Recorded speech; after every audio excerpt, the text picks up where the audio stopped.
बिस्मिल्लाहिर्रहमानिर्रहीम। इय्याक नअबुदु व इय्याक नस्तईन।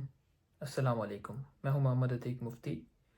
आप देख चुके हैं कि आलमी मीडिया ने पाकिस्तान में होने वाले इंतखाबात पर क्या तासुरात दिए। इस वक्त मैं आपके लिए लेके आया हूँ बहुत ही ज़्यादा दिलचस्प स्टोरी, जिसने पाकिस्तान में होने वाले इंतखाबात को बगौर देखने के बाद सहाफ़ी रेहान ग्रीम ने इंटरसेप्ट के लिए लिखा, जिसमें वो तफसीलन ये बताते हैं कि पाकिस्तान में होने वाले मौजूदा जनरल इलेक्शन के अंदर एक्चुअली में हुआ क्या। रेहान करीम लिखते हैं, मुल्क भर में इसी तरह के उलटफेर पाकिस्तान के इलेक्शन कमीशन की जानिब से जारी होने वाले नताइज में दिखते हैं। जैसे ही जुमेरात की शाम पोलिंग ख़त्म हुई, इब्तदाई नताइज ने इस्टेब्लिशमेंट और यहाँ तक कि खान के कुछ मायूस हामियों को भी चौंका दिया, जो इस बात पर फिक्रमंद थे कि पाकिस्तानी हुकाम ने कामयाबी के साथ वो सब कुछ कर दिया है जो वो नताइज में हेरा फेरी के लिए कर सकते थे। इन नताइज ने माजूल साबिक वज़ीर-ए-आज़म इमरान खान की पार्टी के लिए ज़बरदस्त फतह का पैगाम दिया, यहाँ तक कि खान खुद जेल में बैठा है, इलेक्शन लड़ने के लिए नाअहल है। लेकिन कई अहम हलकों में घंटों की गैर वजाहती ताख़ीर के बाद नताइज अचानक फौजी हमायत याफ्ता पार्टी की तरफ मुड़ गए। पाकिस्तानी फ़ौज के लिए अब मसला ये है कि ऐसा लगता है कि वो खान के उम्मीदवारों की जीत के लिए तैयार नहीं है। पाकिस्तान के इंतखाबी कवानीन में वाज़े तौर पर कहा गया है कि रिटर्निंग ऑफिसर पोलिंग के दिन के फ़ौरन बाद 2 बजे या उससे पहले आर्जी नताइज मुरतब करेगा। लेकिन पाकिस्तान भर में हज़ारों पोलिंग स्टेशनों के नताइज रोक दिए गए थे और पोलिंग ख़त्म होने के 24 घंटे बाद भी नहीं आए। मुल्क भर में उम्मीदवारों और उनके हामियों ने वोट की सरकारी दस्तावेज़ के बगैर पोलिंग स्टेशन छोड़ने से इनकार कर दिया, जिसके नतीजे में तनाव और पुरतशद्दुद तसादम हुआ। एक ही वक्त में, क्योंकि हर पोलिंग स्टेशन को फॉर्म 45 पुर करने और तकसीम करने की ज़रूरत होती है, जिसमें उस इलाके से वोटों की तादाद होती है, सियासी जमातें और न्यूज़ नेटवर्क सरकारी नताइज को इकट्ठा करने में कामयाब रहे थे। इस तरह हम जानते थे कि रेहाना डार बहुत आगे हैं। फौज इंतखाबी कारकुनों को रियासती ब्यूरोक्रेट्स के साथ तब्दील करने में कामयाब हुई, एक ऐसा इकदाम जिसे मुल्क की सुप्रीम कोर्ट ने तब ही तौसीक दी जब 2 जजों को बेंच से अलहदा कर दिया गया। वो कारकुनान और उनके शानदार फार्म 47 अब मुल्क की तवज्जो का मरकज़ हैं।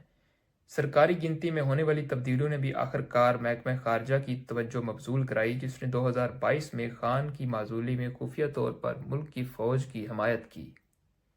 तर्जमान मैथ्यू मिलर ने कहा कि इजहार राय, पार्टी बनाना और पुरअमन इज्तिमा की आज़ादी हम इंतखाबी तशद्दुद, इंसानी हकूक और बुनियादी आज़ादियों के इस्तेमाल पर पाबंदियों की मजम्मत करते हैं, बशमूल मीडिया वर्कर्स पर हमले और इंटरनेट और टेली कम्युनिकेशन सर्विसेज तक रसाई पर पाबंदियाँ और इंतखाबी अमल में मदाखलत के इल्ज़ामात के बारे में फ़िक्रमंद हैं।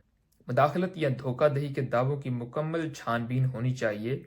लेकिन ये मिलर के बयान की अगली सतर थी, जिससे खान के हामियों को उम्मीद है कि इलेक्शन की चोरी नागुज़ीर नहीं हो सकती। मिलर ने कहा, अमरीका हमारे मुश्तरका मफादात को आगे बढ़ाने के लिए सियासी जमात से कता नज़र अगली पाकिस्तानी हुकूमत के साथ काम करने के लिए तैयार है। अब हम बर वक्त मुकम्मल नताइज के मुंतज़िर हैं जो पाकिस्तानी अवाम की मर्जी की अक्कासी करते हैं। कांग्रेस के अरकान ने अमरीका से मुतालबा करना शुरू कर दिया कि वो नई हुकूमत को तस्लीम ना करे। पाकिस्तानी फ़ौज ने दर हकीकत दिन के बेशतर हिस्से के लिए इंटरनेट और मोबाइल डेटा बंद रखा। पाकिस्तान में जुम्मा के रोज़ जब इंटरनेट वापस आया तो पाकिस्तान भर में आज़ाद उम्मीदवारों की 127 नशिस्तों के साथ पार्लिमान में वाज़े अक्सरियत दिखाई दे रही थी। पाकिस्तान मुस्लिम लीग या PMLN, जिसकी सरबराही साबिक वज़ीर-ए-आज़म और फ़ौजी हमायत याफ्ता उम्मीदवार नवाज शरीफ कर रहे हैं, बहुत पीछे थी और बिलावल भुट्टो ज़रदारी की पाकिस्तान पीपल्स पार्टी ने बिलतरतीब 65 और 48 नशिस्तें हासिल की। नताइज के ऐलान में गैर मामूली ताख़ीर ने इस अमल को मुकम्मल तौर पर मशकूक बना दिया, जिसमें नून लीग को हुकूमत करने का कोई इखलाकी इख्तियार नहीं बचा। जुम्मा को शरीफ ने मज़हका खेज तौर पर फतह का ऐलान किया। अब एक और आर्टिकल आपके सामने रखूंगा। द टाइम्स UK ने यह आर्टिकल लिखा। इसके अंदर से जो पाकिस्तान से मुतल्लिक ریلیونٹ جو سیکشن آپ کے سامنے ضروری رکھنا تھا وہ میں آپ کے سامنے رکھوں گا۔ اس نتیجے نے قریبی آرمی ہیڈ کوارٹر میں ہنگامہ برپا کر دیا، جس نے ان کے پسندیدہ امیدوار 3 بار کے سابق وزیر اعظم نواز شریف کے اقتدار میں آنے کی توقع کی تھی۔ یہاں تک کہ ایک مقبول پری الیکشن مہم نے ایک سپاہی کو اپنے افسر سے پوچھتے ہوئے دکھایا، سر کیا ہم ابھی نتیجے کا اعلان کر دیں یا لوگوں کے ووٹ کا انتظار کریں؟ اس کا نتیجہ ان کے لیے غیر معمولی دھچکا ہے جو طویل عرصے سے ڈور کھینچنے کے عادی ہیں۔ پاکستان کی 6 لاکھ مضبوط فوج نے اپنے 76 میں سے 34 سال براہ راست حکومت کی، لیکن 2008 میں سابقہ فوجی حکمرانوں کے خاتمے کے بعد نام نہاد ہائیبرڈ حکمرانی میں پردے کے پیچھے رہنے کو ترجیح دی ہے۔ ملک کی آزادی کے سالوں میں کسی بھی وزیر اعظم نے 5 سال کی مدت پوری نہیں کی، نہ ہی یہ واضح ہے کہ وہ عمران خان کے بارے میں کیا کریں گے، جنہوں نے خود کو ملک کا مقبول ترین سیاستدان ثابت کیا ہے اور اصرار کیا ہے کہ اب ان کی پارٹی کو حکومت بنانی چاہیے۔ یہ وہ بیانیہ تھا جو پچھلے چند دنوں میں بین الاقوامی میڈیا میں پیش کیا گیا، جس میں واضح طور پر دنیا جان چکی ہے جیت کس کی ہوئی، لیکن کمال بے شرمی اور ڈھٹائی کے ساتھ نواز شریف اور ان کے ہینڈلرز نے آپ کے سامنے کیا کیا؟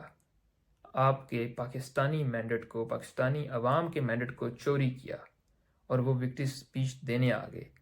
ارباب اختیار ہوش کے ناخن لیں اور مزید پستی کی طرف نہ جائیں۔ پاکستان کا آئین کہتا ہے کہ حاکمیت صرف اللہ کی ہے، جبکہ اقتدار عوام کے منتخب کردہ نمائندوں کو دیا جائے گا۔ پاکستان کے عوام کو عزت دو۔ خدا حافظ۔ پاکستان پائندہ باد۔